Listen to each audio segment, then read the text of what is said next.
Hi guys, I'm Dale Stayn, play for Gujarat Lions, and I also play for the Proteas South Africa. Today I'm going to just teach you a couple deliveries.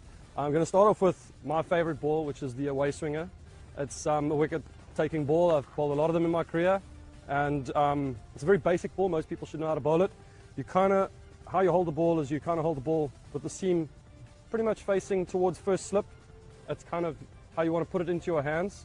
Shiny side, obviously, over here. This is a brand new ball, but we have shiny side over this side, and we stick it in with the seam almost facing first slip.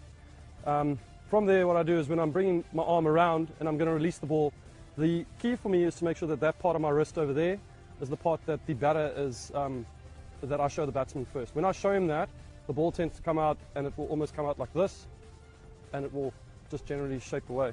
The other type of delivery that you want to do with the new ball is a ball that comes back into the batter.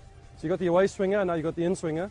The in swinger is just the opposite thing that you're going to do right now, is that you're going to put the shiny side on the outside of the ball over there, whilst the ball is brand new. You're going to kind of hold it. I like to hold it with the seam almost pointing towards like a leg slip.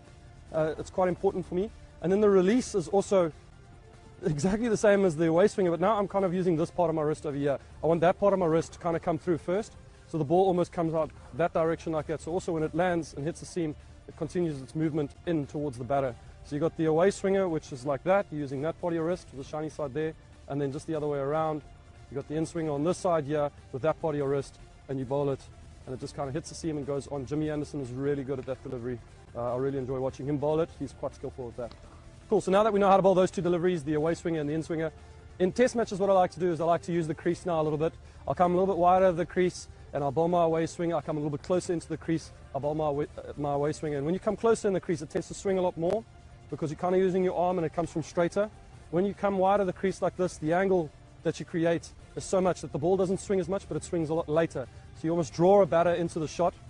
Also what I like to do is I like to hold it just outside off stump, a couple of them swinging away, using that wider the crease, and then with the wider the crease, bring one that comes back in. It lands almost in exactly the same place.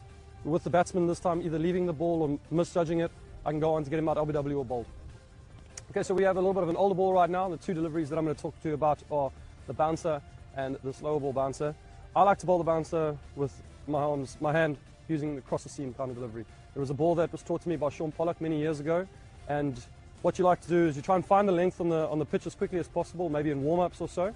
And the reason why I go across the seam with my fast bouncer is because sometimes it hits the shiny side, it skids on a little bit more, and other times it hits the seam, it might even bounce a little bit more. So that's kind of the trick, is to hold it across the seam. The other one is just hold it with the seam, so batters don't see it coming. They often think it's a normal swinging delivery or seaming delivery, and you can bowl your bouncer, but a nice trick is to often hold it across the seam.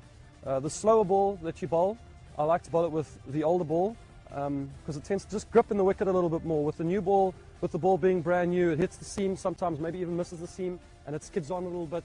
You want to kind of trick the batter and fool the batter into playing the shot nice and early. So I like to hold the ball seam up, but I like to hold it a little bit deeper in my hands. I don't grip it very hard, but I put it deeper into my hand. I run up exactly the same, I bowl it exactly the same, but because I'm holding it so deep inside my hand, there's a lot of hand on the ball basically, which means that the ball comes out of your hand naturally a lot slower.